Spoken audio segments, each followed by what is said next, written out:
આજે આપણે પાત્રાના ઢોકળા બનાવવાના છીએ તો પાંદડા સાફ કરી નાખ્યા છે. જો ભાઈ વ્યવસ્થિત સાફ કરીને આમ સાફ કરી નાખવાના છે. સાફ કરી નાખ્યા છે ને હવે આ રીતનું આમ કટિંગ આપણે કરી નાખવાનું છે. આ રીતે આમ જુદા કરી નાખવાના ઢોકળા બનાવવા માટે.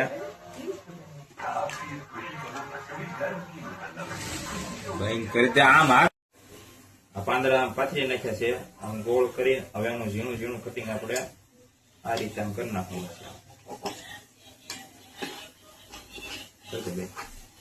આમાં હળદર, ખાંડ, લીંબુ ફૂલ એટલી વસ્તુ નાખેલી છે. આમાં ઝીણું કટિંગ થઈ ગયું છે ને આપણે નાખવાનું છે હવે એમાં નાખવાનું છે ચણાનો લોટ, એ બાંધવાનો. ઢોકળા માટેનું આ પેસ્ટ તૈયાર થઈ ગયું છે. હવે નીચે ઢોકળા છૂટી ન જાય એની માટે તેલ લગાડ્યું છે. આ રીતે આમ તેલ લગાડી દેવાનું. સોડા ખાર નાખે છે અંદર, જેથી કરીને ઢોકળા આપણા ફૂલે સારા એવા.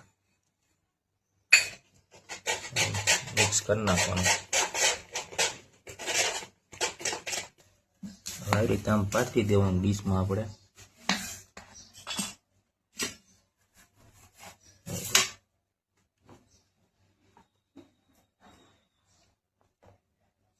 બે ડીશમાં પાથરી દીધું છે.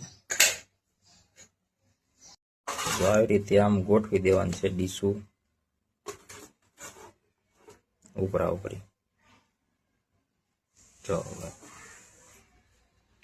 હવે તૈયાર થશે એટલે આપણે ખોલશું પાછું. આપણા ઢોકળા થઈ ગયા છે તૈયાર. હવે